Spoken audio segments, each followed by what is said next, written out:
നമസ്കാരം, ഞാൻ doctor Jacqueline.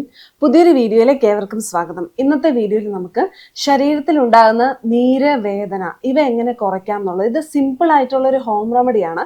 നമുക്ക് ചിലപ്പോൾ ജോയിൻസിൽ, പ്രത്യേകിച്ച് കുറച്ചൊരു വയസ്സായവർക്കൊക്കെ ജോയിൻസിൽ എന്തെങ്കിലും തേയ്മാനമൊക്കെ ഉണ്ടെങ്കിൽ ജോയിന്റുകളിൽ നീര് വരും, കാൽപാദത്തിൽ നീര് വരും. ചില ആൾക്കാർക്ക് കയ്യിലുണ്ടാവും, വിരലുകൾക്കുണ്ടാവും, കഴുത്തിന്, മസിൽസിന്, നടുവിന്, അങ്ങനെ പലതരത്തിലുള്ള നീർക്കെട്ടുകൾ നമ്മുടെ ശരീരത്തെ തൊടയിലൊക്കെ നീര് വരുന്നത് കോമൺ ആയിട്ട് ഉണ്ടാവാറുണ്ട്. അപ്പം എന്ത് റീസൺ കൊണ്ട് വന്നാലും നമുക്കിപ്പോൾ പെട്ടെന്ന് 1-2 ദിവസമൊക്കെ വളരെ സുഖമായിട്ട് പിടിച്ചു നിൽക്കാനും ഒരു ട്രീറ്റ്മെന്റ് എടുക്കുന്നത് വരെയൊക്കെ കുറയാൻ വേണ്ടിയിട്ടൊക്കെയുള്ള അതായത് ഇതൊരു കംപ്ലീറ്റ് നീരിന്റെ ട്രീറ്റ്മെന്റ് അല്ല, നിങ്ങൾക്ക് കുറഞ്ഞു കിട്ടും എന്നുള്ളതാണ് നീരും വേദനയും കേട്ടോ, തൽക്കാലത്തേക്കെങ്കിലും.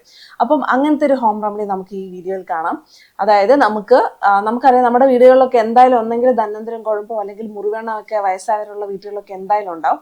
അല്ലെങ്കിൽ ചങ്ങലമ്പരണ്ടയുടെ തൈലവും നല്ലതാണ് ഇതിന് വേണ്ടിയിട്ട്.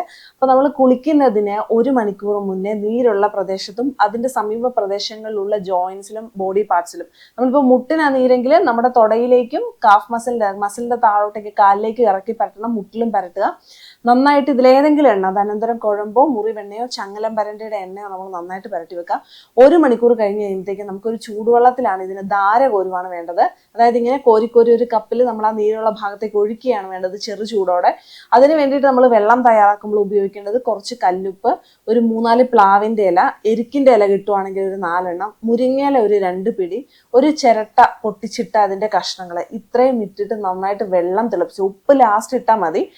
ഞാൻ നേരത്തെ പറഞ്ഞ ഇലകളും ചിരട്ടയുടെ കഷ്ണവും ഇട്ട് വെള്ളം തിളപ്പിച്ച ശേഷം അതിൻ്റെ അകത്തേക്ക് ഉപ്പും കൂടെ ഇട്ടിട്ട് സഹിക്കാൻ പറ്റുന്ന ചൂടിൽ നമ്മുടെ ആ ഒരു നീരുള്ള പ്രദേശത്തേക്ക് ധാര കോരുക. അതായത് ഒരു കപ്പിൽ, നമ്മളൊരു ബേസിനിലേക്ക് കാലാണെങ്കിൽ കാലെടുത്ത് വെച്ച് നമ്മൾ എന്ത് ചെയ്യുക, ഒരു കപ്പിൽ ഈ വെള്ളം കോരി ഒഴിച്ചുകൊണ്ടേ ഇരിക്കുക. അതേ വെള്ളം നമുക്ക് റിപ്പീറ്റ് ചെയ്ത് താഴേന്ന് കോരി തിരിച്ച് പിന്നെ ഒഴിക്കാവുന്നതാണ്. വളരെ എഫക്റ്റീവാണ് ഈ ട്രീറ്റ്മെന്റ്. നമ്മളൊരു 15 മിനിറ്റ് ഇങ്ങനെ ധാര കോരുകയാണെങ്കിൽ തീർച്ചയായിട്ടും ആ നീരും വേദനയും ഒരു കുറച്ച് ദിവസത്തേക്കെങ്കിലും ഒഴിഞ്ഞു നിൽക്കുന്നതാണ് കേട്ടോ. അത് വളരെ ഒരു എമർജൻസി ആയിട്ടുള്ള ട്രീറ്റ്മെന്റും കൂടെയാണ്.